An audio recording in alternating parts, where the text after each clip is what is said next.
हाय, hello, नमस्कार. कसे आहे तुम्ही सगळेजण? मस्त असाल ना? तर मस्त राहा, मजेत राहा ही स्वामीचरण प्रार्थना करते आणि माझ्या अगदी कोळ ताईंच्या आणि कोळ मैत्रिणींच्या माझ्या व्हिडिओमध्ये स्वागत करते. तर हे बघा, हे होती पुरणाची डाळ होती आणि पुरणाच्या डाळमध्ये पाणी जास्त झालेलं होतं म्हणून मी काढून ठेवलेलं होतं पुरणाच्या डाळमधून. कारण आहे ना, नाही तर मग पुरण खूप पातळ होतं.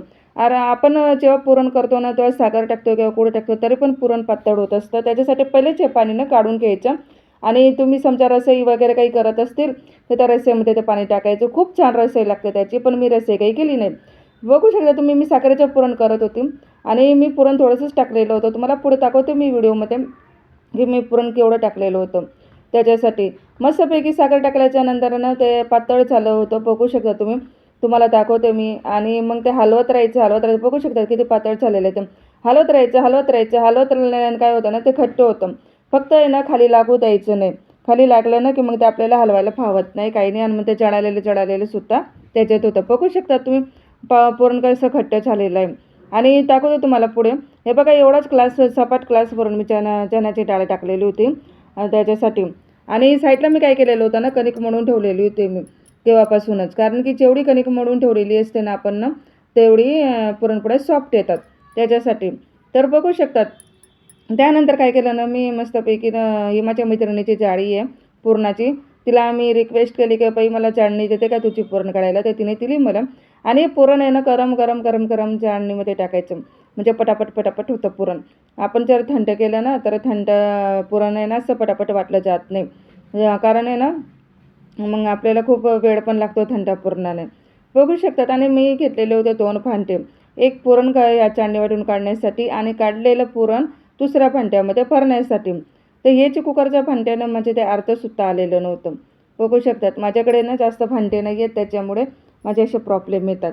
त्याच्यानंतर आहे ना, मग मी काय केलं, दुसरं पण करायला सुरुवात केली. बघू शकतात तुम्ही.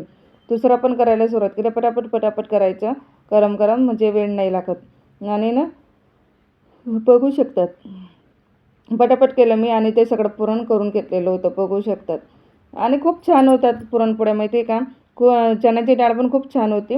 आणि मी थोडीशी साखर टाकलेली होती, कारण की साखर पण जास्त झाली ना तर पुरणपोळ्यांना वाक येतो आणि पुरणपोळ्या काही व्यवस्थित होत नाही त्याच्यासाठी. मग नंतर आहे ना, मी काय केलं ना, सगळा स्वयंपाक झाल्याच्या नंतर मग मी पुरणपोळ्या करायला घेतलेलं होतं, बघू शकतात. त्याच्यानंतर आहे ना, मस्तपैकी त्याला असं होऊ द्यायचं.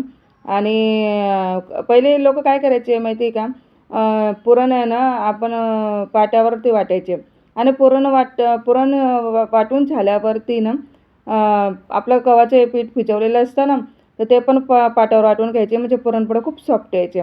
पण आहे ना, आता आपल्या शहरामध्ये होत नाही तसं. म्हणून काय करायचं ना, कणिक भिजवून ठेवायची. आता कणकेमध्ये ना मीठ, हळद टाकून त्याची, तुम्हाला जर हळद टाकायची असेल तर हळद टाकायची, नाही पण टाकली तरी चालते. आणि त्याला काय करायचं, ठेचणे चांगलं ठेचायचं. आणि मग त्याला मस्त असं मळायचं आणि थोडं पाणी मध्ये टाकून आहे ना सेल ठेवायचं. आणि मी मैदा टाकत नाही, मी बिना मैद्याच्या पुरणपोळ्या करते. आणि खूप छान पुरणपोळ्या फुगत होत्या. 5-6च पुरणपोळ्या केलेल्या होत्या मी, बघू शकतात. आणि आपल्या पुरणपोळ्या फुगायला सुरुवात झाली नाही की आपल्याला पण मग लाटायला उत्सुकता वाटते. मग असं वाटतं की कितीक लाटायचं, कितीक नाही. काय होत होतं ना, माझ्या बॅक साईडला आहे लाईट. आणि त्यामुळे ना, माझ्या त्या किचनच्या ओट्यावरती ना सावली यायची. त्याच्यामुळे मला ना, मोबाईलचा फ्लॅशलाईट चालूच करावा लागत होता. बघू शकता, तुम्हाला दाखवते मी पुरणपोळी कशी फुगत होती आणि मला खूप उत्सुकता होत होती. आता तुम्ही म्हणणार, हा व्हिडिओ एवढा उशिरा घेऊन आली, तर तुम्हाला सांगते, हा व्हिडिओ आहे वटपौर्णिमेच्या दिवसाचा.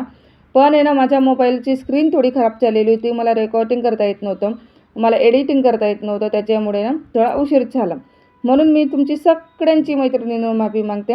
आणि तुम्ही मला आतापर्यंत जितका सपोर्ट करत आलेत, तसेच यापुढेही सपोर्ट करा, बघू शकतात. आणि तुम्हाला असेच व्हिडिओ येतील.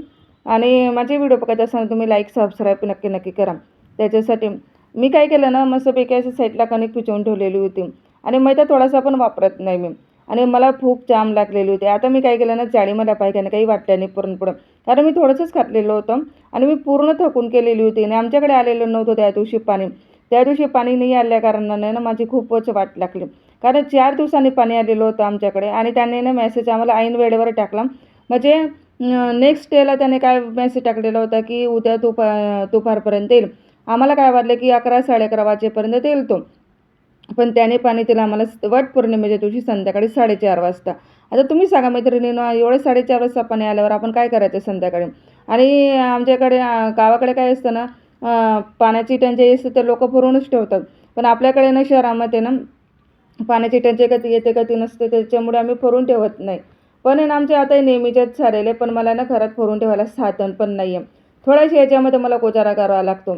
तसंच मी काय केलं मग पटापट पाणी आल्याच्यानंतर 4:30 वाजता पहिले अंघोळ केली आणि सगळ्यात आधी पुरण लावायला घेतलं मी. पुरण लावलं म्हटलं अंघोळ केल्याच्यानंतर पुरण लावायला घेते मी. त्या आणि फराळाचं पण केलं नव्हतं मी त्या दिवशी, कारण अंघोळच नव्हते तर आपण फराळाचं पण करू शकत नाही. मी पहिले अंघोळ केली, फराळाचं केलं, बटाट्याचे वेफर्स ते घरीच तळून काढले आणि त्यानंतर मग मी स्वयंपाकाला सुरुवात केली. तर या तुम्ही पण पुरणपोळी खायला. तर बघू शकतात आणि देवाला नैवेद्य दाखवला. देवाला नैवेद्य दाखवल्याच्यानंतर मग मी उपवास सोडायला घेतला. तर तुम्हाला सगळ्यांना बाय. तुम्हाला सगळ्यांना श्री स्वामी समर्थ.